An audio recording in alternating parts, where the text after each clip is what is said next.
Hello, I'm Jeff Halsey of the Alleghany Historical Genealogical Society, and on behalf of the Society, I'd like to welcome you to our show.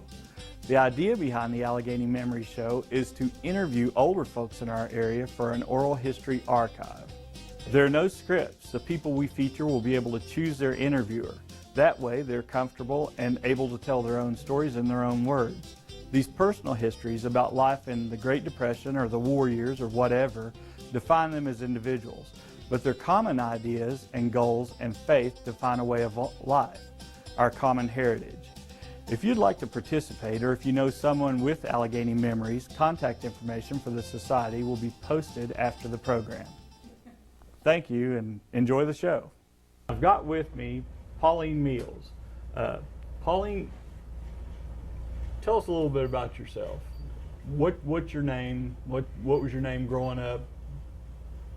I was Pauline Swisher Mills, and I was born in Colorado, in Palisade.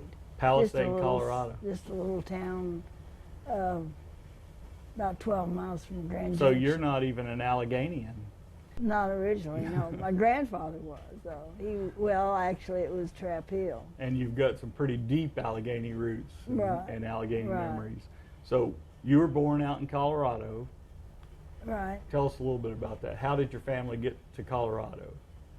Well, that's an interesting story because my grandfather got the call of the Lord, and he studied to be a preacher and became a preacher in Nebraska. Well, he preached as long as he could there, and then the flu epidemic came about 1916, and he was not well and went to the doctor, and the doctor said he would die if he stayed in Nebraska, so he moved to Colorado.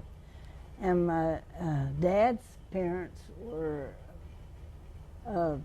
wheat farmers in Kansas, and go west, young man, go west, and so he had 12 children. They weren't all with him because some of the older ones were already married. That was his brothers and sisters? Yeah. 12 in his family? 12. Where was he from in Kansas? Near Frederick, Kansas. I believe it was Frederick or Fredericksburg. Is Kansas. that out in the flat? Out in the country. I guess it's all flat in Kansas. Kansas is all flat. So he went west to Colorado? Right, by train. How did he meet your mother? Well, she and he, I found out much later, I think after they died, that they were in a play together. And that's how they actually met. At church or school or? At the school, Like kind a of an community theater? auditorium. And they met at a play? You don't know what the play They was? were practicing for the play, and I don't even know the name of the play. How cool. Well, he was 10 years older than her. And she died first, Wow. which is strange. Now, they're in Colorado. They got together. And were they in Palisade then? Oh, no, she didn't die first. He died 10 years before she did. Wow. I'm sorry, ask me again. They met in Colorado. Then what happened? Well, my dad raised peaches. In fact, he was considered the very best peach grower in the valley, not just the county, but the valley. And I didn't learn until after he died, and I was on the train coming to my high school reunion. There were a couple of forest rangers that gave a talk, and I talked to them afterwards, and this one fellow wanted to know my name, and I said, I told him, and I said, my dad was Paul Swisher. He said, Paul Swisher, I know him. He said, when I was just a kid, my dad was a head of, or one of the heads of the KOA radio station in Denver, and he told me to go interview Paul Swisher in Palisade, so it had to be my dad, that he was commissioner of agriculture and had been for several years. He grew the best peaches in the valley. Now, you were on your way back out to Colorado on the train and you met these folks? Right. How neat to find out that your dad's famous that way. The good Lord must have planned it that way. Yeah. I don't know what else, because it was wonderful. And the man did send me some information about my dad and so forth. And he was a ranger out there. Yeah. So he knew what he was talking Retired. about. He was retired. He knew what he was He talking knew what about. he was talking about, right.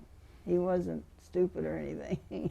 Well, okay, then you grew up out in Colorado then? Till I was 16, and my dad told Mother, he said, I can't handle this anymore. I spray the peaches and it gets to me and I was going to kill me. The chemicals that he was spraying on the peaches. And you didn't have the equipment to keep the spray from getting in his lungs, and it was killing him. So they decided. So Mother said, well, my father has property in Roaring Gap. He's never sold that 10 acres that was there close to the Roaring Gap Club, and we'll just go there and build a house and live there. Had he ever been to this country before that? Yes, we came, oh my, and it was so sad.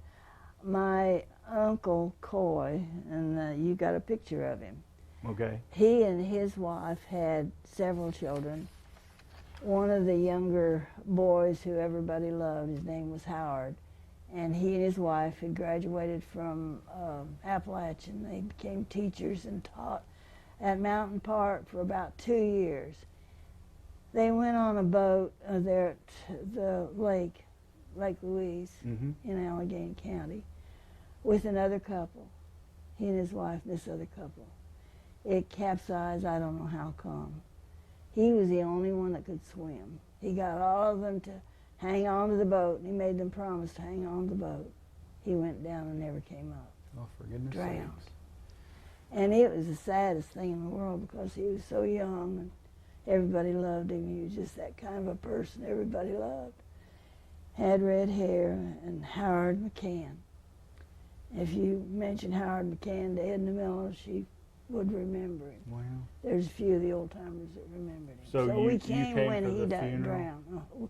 We didn't get here in time for the funeral. Now, but how many were in your family? I didn't ask about brothers and sisters. Oh, I have one sister, and she lives in Knoxville. She's a doctor. So and I can no more be a doctor than fly. Really? Is that a question? Did anybody ask you about being a doctor before? Oh, I just couldn't be one.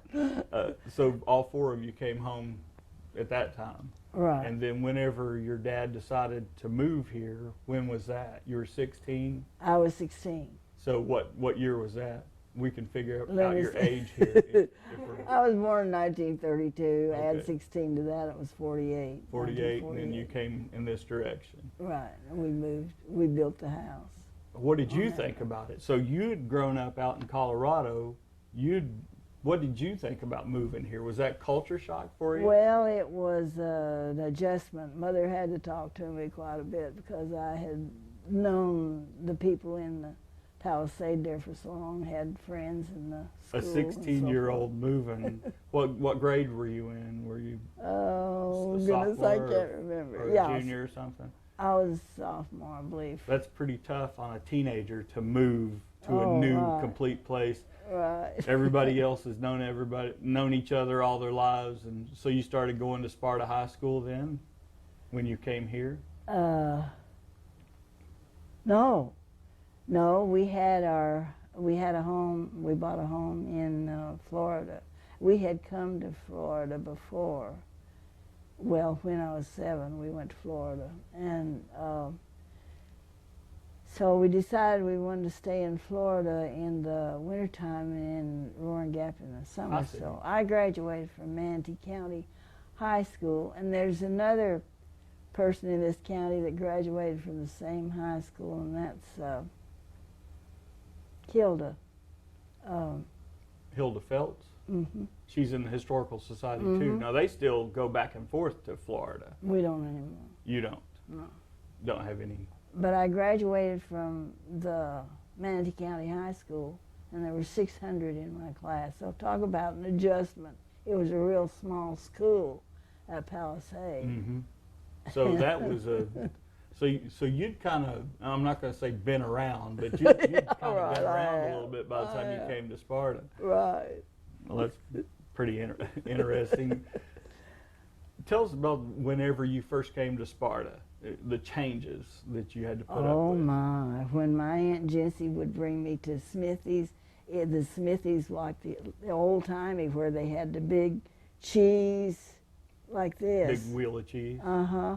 And there was a man that would fix your meat any way you wanted it, which is, you don't have that sort of service. No. And there was this one side that was clothing and the other side that was food. Now, were they in that rock building then? Because he started out across the street and then moved over there and built his own building, correct? They were in the rock building. Right there where it says Smithy's on it today. And I was just thrilled. I thought it was the most fun to go to a store like that. I'd never been in one like that. Never been in. They didn't have big country stores out in Colorado? Not that I remember. They had big city stores. Grand Junction was the closest, and it was a big city. This was different. This was country, sort of. Did you feel like you were a city girl coming to the country then when you came No, not particularly, because I was sort of a country girl at heart. I loved being at my grandparents' home because they were about a mile from Palisade, and they had a horse and a cow, and I could gather the eggs. And old Charlie the horse, I didn't get the joke of it. His name was Charlie, and Charlie horse. My grandfather had a wonderful sense of humor, sort of a you've dry talked one. About that before. I think you inherited that sometimes. I probably did. So when it just flew out of my head. When you were here, then you were out in the Roaring Gap area where you all moved to. Now that started out being, it's always been called Roaring Gap. I was thinking it started out being called something else. It's always been Roaring Gap. It was called something else, if I can think of it. See, the Roaring Gap, it was Laurel Branch. Okay. Laurel Branch School. Laurel Branch. That's where my grandfather taught. When he first taught, he taught at Laurel Branch School. When you all came, though, was it a kind of a resort area then, where was the no Roaring Gap Club or anything like that? No. Wasn't out there yet, and Lake Louise was there, or I guess it was there. It was called Bullhead Lake. The Roaring Gap changed everything. They changed the name of the area. It's no longer Laurel Branch. And they changed the name of the lake was Bullhead, and they changed it to Lake Louise. Now, was your land close to that? Yes, we're right in the middle of the Roaring Gap Club. Okay. Where it is today? Yeah, my grandfather bought it from a relative, Uncle Mac Roberts. And the Robertses and my family were real close because we were related distantly, but and I'll have to tell you about Uncle Mac. I wish you would. He was a dear man and a very religious man too. Papa and him would preach at the old Antioch Methodist Church, and that church, Antioch Methodist Church, is older than the county. Anyhow, that's one of the oldest churches. It's probably the oldest church in the county. I'd say it is. I've heard it about the meeting house there in Piney Creek and Antioch. They both claim to be very, very old, but go ahead, I'm sorry. Well, Uncle Mac was such a dear man, and I can't remember why he wanted to ride with us to go to get groceries, but he did, and we took him, and Daddy had gotten a watermelon. Well, Uncle Mac wanted to carry it. We had, at that time, we didn't have the road all finished good, and we just would park the car at the bottom of the hill and then walk up the road to the house. Well, Uncle Mac wanted to carry the watermelon, and so Daddy let him do it. And on the way, Uncle Mac said, it'd sure be too bad if I dropped this watermelon. Wasn't too long. He did drop the watermelon. We just got the biggest kick out. It broke open and everything. Oh, yes. And he was just devastated. Daddy said, don't worry about it. He wanted to pay Daddy. Daddy said, the laugh was worth it.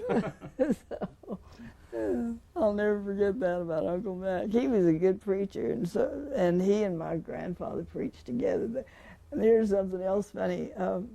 The church has an aisle down the middle and the pews on either side. And Papa was leading the singing on one side. That's some water. Go ahead. Now that is just water in there, right? Okay. And Uncle Mac was leading the singing on the other side, and when they got through singing, they realized that one side was singing one hymn, the other side was singing another hymn. Everybody just laughed. I don't know whether they finished singing, but anyway. No one was listening. What religion were they? Methodist? Yeah, Methodist. It was just Methodist back then. So did they travel around and preach together at different churches, or it was always one Some, church? I think they did. I don't know. I don't remember that. But then when, as I told you, when Papa preached in Nebraska, he had to go to Colorado to get away from the flu epidemic. And so he preached more in Nebraska, I guess, than he did here in Alleghany County. But he taught here in the little schoolhouse that's not there anymore. And it was small from what Wade Murphy told me, that when he dug for a building that he was putting up, right in the area where the schoolhouse had been, he said he could tell where the foundation had been of that building. He said it was really small. Well, One-room so school. just a one-room schoolhouse, Just a and he was one-room the school. only teacher there. He was the only teacher. Now, you ended up becoming a teacher, right? Right. That was your Profession. profession. Yes. How did that kind of push you in that direction? Did you want to be a teacher because of your granddad, or? I don't know whether that did it or not, but I've always loved children. Ever since I was a little child, Mother said I just loved every child. And I especially liked the little ones, so I was glad to teach the first grade. Were you always a first grade teacher? Yes. So how long? No, wait a minute, I didn't think about, I taught a while in Wilmington. The reason we went to Wilmington was because when the principal, I graduated from Appalachian and was about 35 after my divorce. And I was ready to go teach, and the principal here in Alleghany at that time, I can't remember his name, Rook or something like that, he wouldn't let me teach in the same school where my children were going to school, and I couldn't handle that because I wanted to bring them in the car and be able to teach in the same school. So anyway, we moved to Wilmington for 3 years until that principal was gone, then I came and taught. So you taught down in Wilmington? 3 years. What grade did you teach there? Second. So it's still little ones? Yes. And I enjoyed it there. We loved the beach. We all loved the beach. Were you starting them out reading and always starting out the very littlest ones then? Well, yes. In fact, there was one of my students that didn't know all these alphabet, and I called the parents and I said, he's supposed to know that before he gets in first grade because he was in kindergarten. And they didn't know it, and they appreciated that I had told them. And I tried to kind of contact the parents. It helped if you could. Now, what was it like when you were first starting out teaching? Did you have your own, in first grade, I remember when I went, they started showing us letters and words, and we were putting words together. Did you have a curriculum? Did you have to develop your own curriculum? Yes, I had been taught, and I felt that was the best way to learn how to read, was to sound out your words the phonetic way. And that's the way I taught them, was to sound it out, know the sounds of the letters as well as the names of them. And I know it helped me, because you can take a word and sound it out and figure it out without even knowing it. So that's the way I taught. Did you have I know you went to school to be a teacher. Did you all get together? How did you develop what you were doing throughout the year? Did the school set the curriculum or set your projects? Or? Yes, they did, only this was when Donna Jones, and I just loved her, was the head. And I talked to her after they had told about this open classroom. And the open classroom, I thought, was a farce. And don't tell, well, I'm telling everybody Yeah, about it. it's not a secret now. You just have said it. Well, it was What's an because open classroom? you come in, the children come in, and they play a game of math, and they play a game of reading, and they play a game. It's all games. Mm-hmm. And I didn't see how I could do that. And I said to Donna Jones, I didn't see how I could do that. She said, you're doing just fine. You go right ahead the way you're doing. So I was so glad she said that. I didn't want to do the open No. class. Ever since we've lived in Alleghany, we've heard about Donna Jones, and my grandparents lived close to Donna, and they loved her to death. And you like Donna a whole lot too. Oh, right? she was wonderful. And she always loved kids also. So Right. She had a way with everybody. She had a nice way with everybody. she was the superintendent. Mm-hmm. She was one of the first lady superintendents in the state, or is that? I don't know about that. I don't know the state, but she sure was good at her job. She And- always wore a hat. Yeah. Okay. When you were, how long did you teach then before you retired, or did you teach until you retired? Well, I wasn't retirement age, but a woman goes through a certain period, and I was having a terrible time. I couldn't sleep at night, hot sweats, Mm-hmm. and I just couldn't teach anymore. And I told Edna Miller, I said, if I get to where I can't, I don't want to do it. And so I retired. So you were just a professional enough to know whenever you just didn't want to do it anymore, and you retired. Well, they asked me to retire, but it was a nice thing to do because I just couldn't handle it. Mm-hmm. You can't do very well when you haven't slept all night. Yeah, yeah. Now, you also are musical, correct? Right. And that's something I didn't even know. I've known you for a few years now at the Historical Society, and I didn't know you were musical. You played the piano or the organ, or? Yes, I started taking piano lessons when I was 6 years old.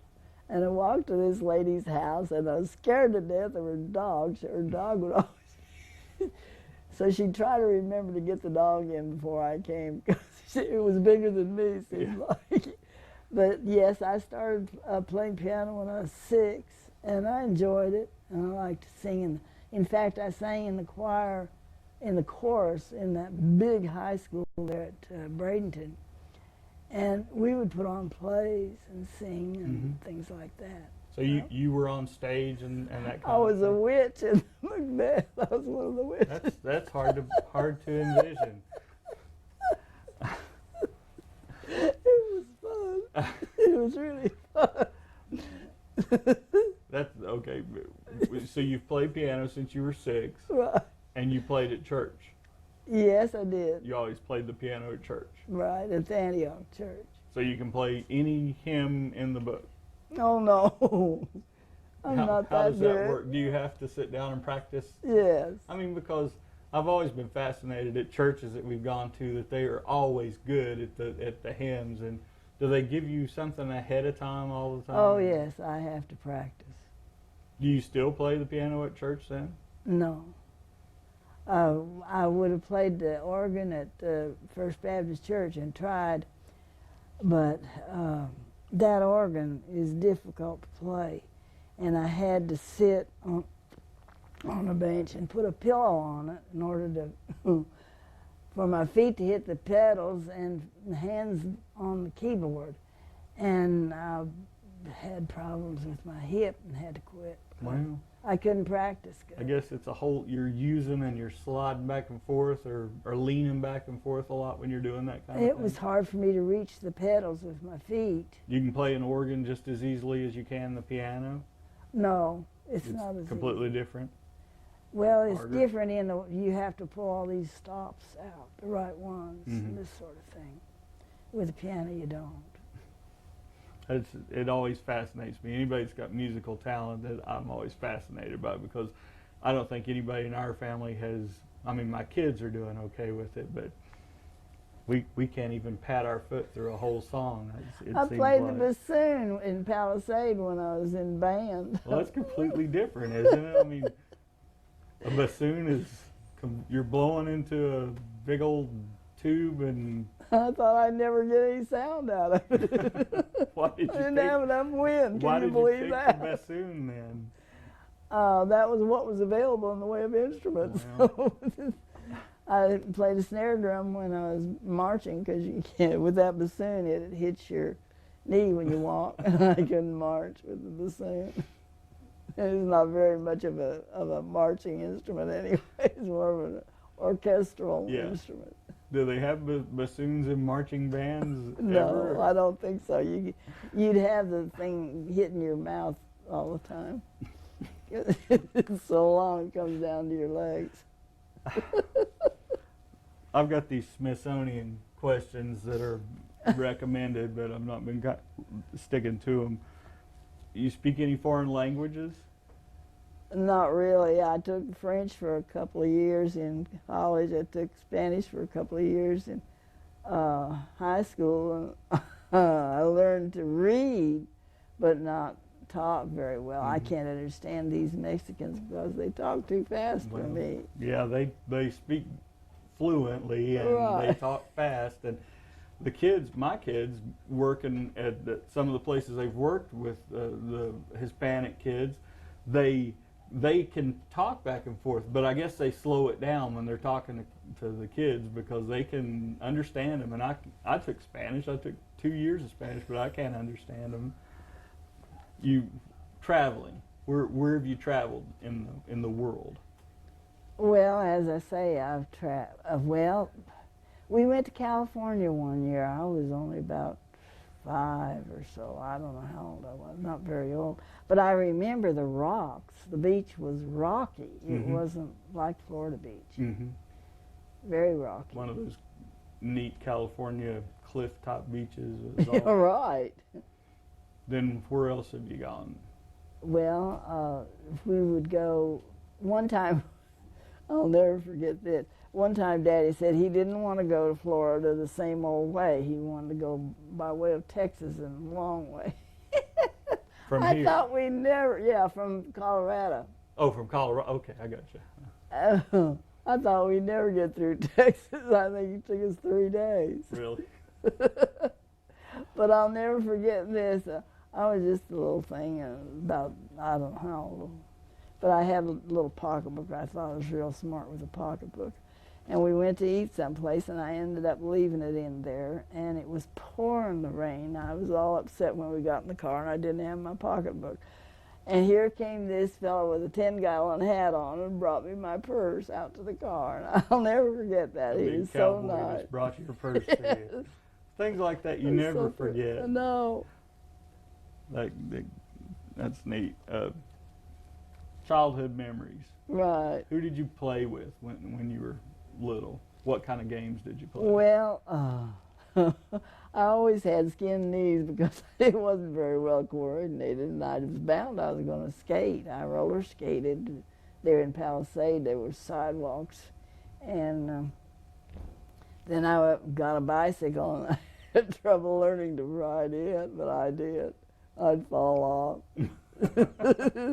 I've always been kind of awkward. Well, you're also always been independent, right? I mean, when you were here in town before you moved in with your daughter recently, you were always walking every place you went. Oh, yeah. So you've always been healthy and outdoorsy, and right. And even now, you walk at your daughter's house now. Yes, right? I do. How much do you described it? How much do you walk every day? Well, days like this, I can't very well do it. It's pouring the rain out there today, the way it is. But now, there's a big garden out there. My grandfather and Dad built that garden, the fence around it, originally. And I guess it's close to an acre. And I would walk around the inside of the garden about 5 or 6 times. Every day? Tried to. Wow. That's one thing you were worried about when you went over there, that you couldn't get in all your walking, right? And you didn't have good sidewalks and places to walk. But now it's kind of out in the woods where you're at now. Right, it is out in the woods. You like it? Oh, I love it. We see the birds. We have seeds out for the birds, and we put hummingbird feeders out, 2 of them, Catherine did, and we enjoy the birds. We Catherine is my daughter. Your daughter. So how many kids did you have? Do you Two. I'm sorry. My daughter's the oldest, and my son's just a couple of years, no, wasn't that long. Anyway, he's younger than her, and he with his family went clear out to Mississippi. That's the only way he could get a job in his field. He got his master's degree and went to Auburn University in Alabama, and In what? fisheries biology. He's a fisheries manager, fish hatchery manager. And he still is in Mississippi now? Well, the thing of it was, maybe I shouldn't tell this. I won't, I guess. Oh, please, go ahead. When he was looking for a job, the bigwigs in Raleigh that were hiring were from Pennsylvania, so they were not hiring North Carolina boys. And so he went to Mississippi and got a job there right away. So he's been in Mississippi ever since he got his job there, as head of the fish hatchery there. Do you see him very often? Do they Not get to come but home? once a year. Wow. And your sister lives in Knoxville? Knoxville. So you see her? Yes, pretty about once a regularly? year. Now, last year, a year ago, I went to her house, but this time she wanted to be here for her high school reunion. She graduated from this high school here in Sparta, and she's 12 years younger than me. And so she wanted to be here for that, and she came here instead of me going there. Did she go to school? Did she go to college? Yes, she went to, she's a doctor, dear. Oh, I'm sorry, I forgot. That's all right. See, sometimes whenever we're doing something, I don't pay attention very good. You might have to say it 2 or 3 Is times. it just sometimes? Yeah, just sometimes. See, that's that great sense of humor you've got coming out right there. It's good you have a good sense of humor. You'd probably hit me. Yeah, that's true. At one of the historical society meetings, you remember what you said about whenever I grew this beard for the sesquicentennial? Oh, you'll never let me No, forget I that. will I was not, because I will kidding not you. forget it. I was kidding you. You didn't think I was kidding you. She said that I'm glad you grew that beard. You look so much better with it. Don't ever shave it. So I've still got it. Well, I like it. Just because of I that. Every really time I do think like about it. shaving, I think, nope. All right, I really do like it. let's get back to you.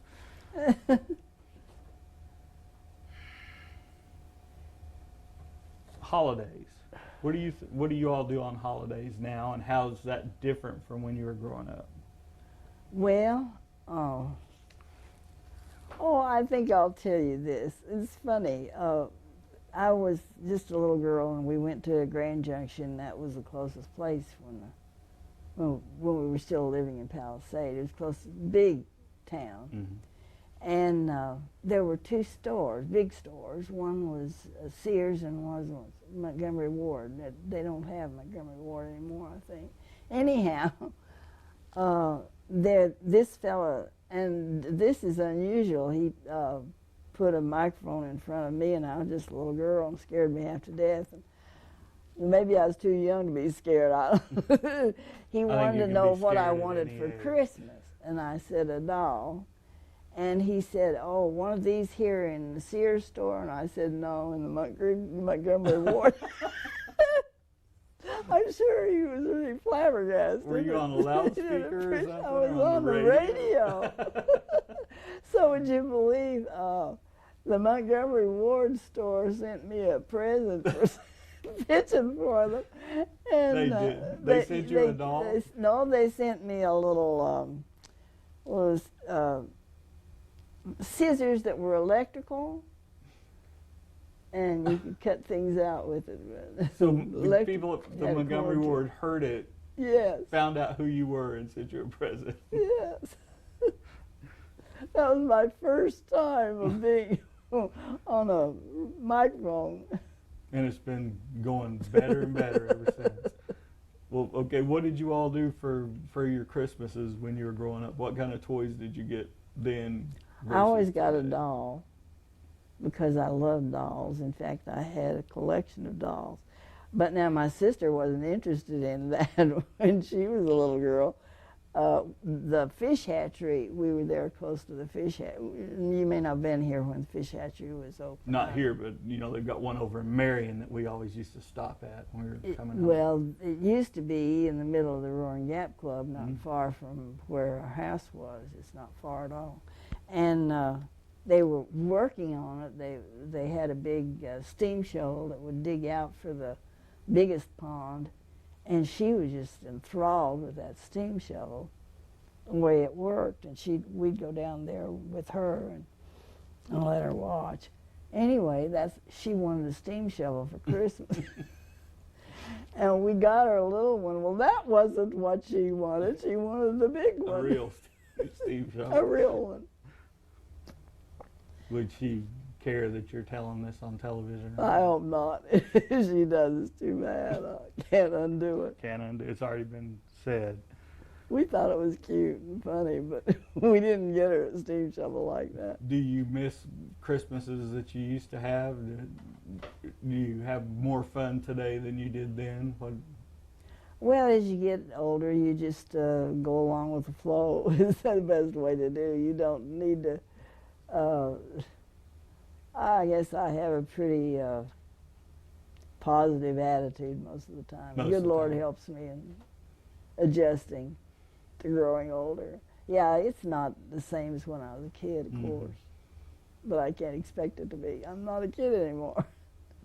Y'all, whenever you had your classroom, you used to decorate and everything for Christmas, just like kids today do. You always had the holidays around. Oh, we used to. We had a sort of a custom. That's when everybody was home, but we'd give each other how to make decorations, make them yourself, decorations. And then after Christmas, we'd have a fun time. We'd all be around the dining room table and make our crafts for the decorations for the tree. And we all are a pretty close family. We keep in touch. But I had a little tree when I was there in the apartment, and I decorated it. But it's not as big a decorations as it used to be. I don't put as much up as I used to. But I imagine Catherine will, because I have 6 grandchildren and 6 great-grandchildren. Wow. Is your family all talkers? No, I don't think it's any big secret that you're a talker. You like to talk. My dad was a talker, and you know, when when there's a talker in the family, the spouse needs to be not a talker, but she was a talker too, so nobody was listening. No, that's just a joke. That could either work real well or work out badly. You kill me.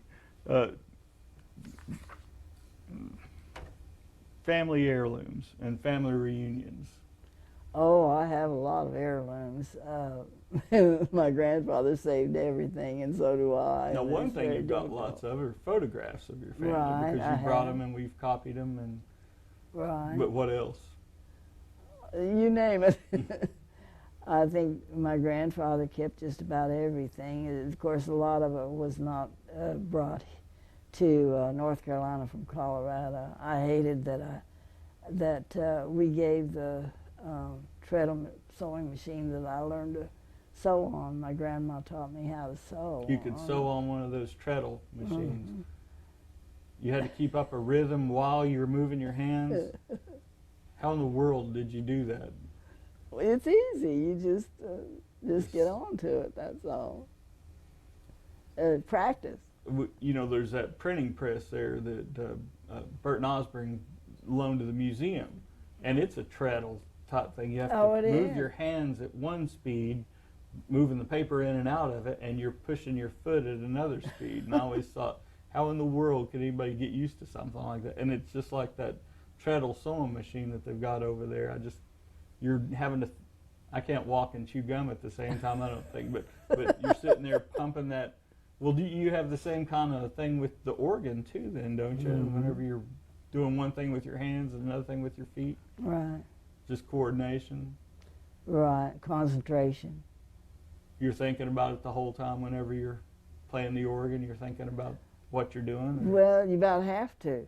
If you don't, you mess up. And then the whole congregation looks at you. What other family mementos do you have that you remember, something special? Oh, let's see. My grandfather had a lot of things. Still have the typewriter that he used when he traveled, and he'd type out his sermons and so forth. I have that. And well, you've got your family Bible too, right? Because yes. we've copied the inside parts of that. We've got right. Back to, how far back does that Bible go? Because it's way back, 1856, on one of these births here. How old of a Bible? It was my grandfather's, and it was big. As you can see from the page, I believe it was a little bigger than that, and about this thick. Is that what he carried around when he was preaching? No, he had one about so, I guess something like that. Mm-hmm. It was kind of heavy, but he could read better when it was bigger print. Yeah. And I can too. I'm nearsighted. Mm-hmm. And that means I can only see near, Yeah, not I'm so the well same far. way. Now, when my eye doctor just laughed at me whenever I turned 40 and suddenly I couldn't see up close or at a distance, and she just popped in and said, "Try this," and I said, "Yeah, that works." And she said everybody loses it when they're about 40, 45. You have bifocals now? Yes. You have bifocals too? Mm-hmm. Well, it didn't bother me that much. I mean, gee whiz, you either die young or you grow old. It's too late for me to die young. You either die young or you grow old. Right. Yeah, I guess that's true. You ought to sew that onto a pillow or something. I think my grandfather or grandmother used to say that, and I thought it was good. Do you find yourself saying a lot of the things that they used to say, and your kids rolled their eyes at you like you rolled your eyes at them? No, I don't think I'd do it that much. Maybe I'd do it more than I realize, but I try to get along with everybody. Do the grandchildren and listen to you whenever you tell them? Do they sit at your knee and listen intently to what you have to tell them? I'm not that. You don't share words of wisdom with them? Oh, I doubt they'd listen. They have their own way, and Are they talkers too? yes. You're not one of these kids today type people. Well, I enjoy my grandchildren. I really do. Sure. I love them dearly, and most of my grandchildren are grown. The great-grandchildren. The great-grandchildren are the When young you look ones. at them, it seems like since we've been in the Historical Society and working on photographs of people from, all the way back to the Civil War, it just seems like people are people. No matter what era you're in, don't laugh at me, but no matter what era you're in, you think about people in the Civil War time as being so different, but to me, you look at them and they might have had different daily problems, but they look exactly like looking at somebody today. And so do you feel like that whenever you're looking at your great-grandchildren compared to the kids that you first started teaching? Well, it's a different world that they have to live in. I'm sorry about that. It's really a different world. But you can relate to children. I'll try to relate to them. Don't get to see them very often because Phaedra is one of my granddaughters, and she has her 3 boys in Greensboro, and I never see her hardly at all. So there's some. It seems like sometimes the closest ones you don't see as often as the ones far off. I don't know. It's just with our family, it's the way it is. We live across the road from my parents, and we almost never see them unless one of my brothers or sister comes in. Uh-huh. You say, okay, you're saying it's a different world for kids today. What are the... Well, for one thing, I can remember when there was no television. And it was a big deal when television came in. I think and this is just my own opinion, I think television can be bad because children come home and television's babysitter. And it's too bad because they get the TV stares and they don't go out and play and do things like I did when I was a kid, because I was out going doing roller skating or whatever. Well, Pauline, we could, I'm sure, talk all afternoon. We've done it before, but we need to wrap it up, I guess.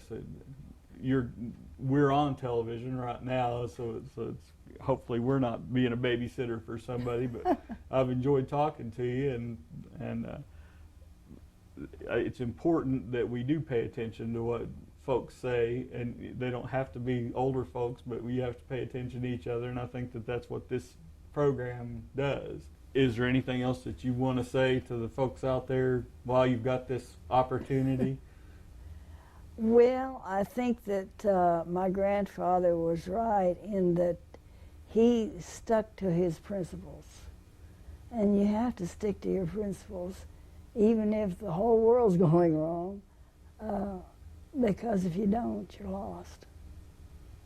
Well, that's good advice, and that is something that you need to sew into a pillow. Well, thanks, Pauline, for being with us today, and we appreciate you taking the time to come and talk to us, and we appreciate the folks at home for coming and watching us. And this is Jeff Halsey for Alleghany Memories.